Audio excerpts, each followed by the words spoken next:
গ্রামে কাশীপুর গ্রামে আজও আমার ভাসতে হয়। ও স্বেচ্ছাসেবক লীগে আছে। যিনি মারা গেছেন, হ্যাঁ।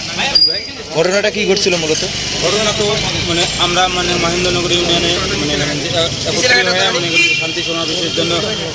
শান্তি সমাবেশের জন্য একত্রিত হই, কিন্তু বিএনপির মনে করেন যে লোকজন আসে আমাদেরকে মনে করেন যে হাট করে একত্রিত হওয়ার দেখার পরে ওরা আমাদের চতুর্পাশে আসিয়া মনে করেন যে ঘেরাও করে মনে করেন যে গণপ্রতিরোধী এবং ইটপাটফুল মারে। আমরা ছুটি হওয়ার পরে মনে করেন যে রাজু আমার ভাইসতে ও এক পাশে যায়, জাহাঙ্গীর ভাই আর এক পাশে যায়।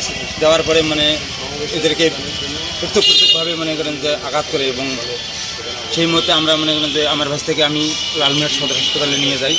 নিয়ে যাওয়ার পরে ওখান থেকে রংপুরে প্রেরণ করে। এখন রংপুরে আসার পরে আমি একই গাড়িতে আসছি জাহাঙ্গীর ভাই এবং রাজু ভাইস্তাকে নিয়ে।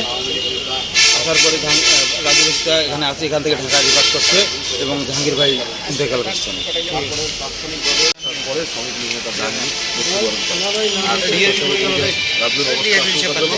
তাকে আমরা উন্নত চিকিৎসার জন্য আমরা ঢাকায় ফেরালাম। আমাদের জেলা আওয়ামী লীগের সাধারণ সম্পাদক রহমান ভাই উনি নিজেই অবস্থান করছে।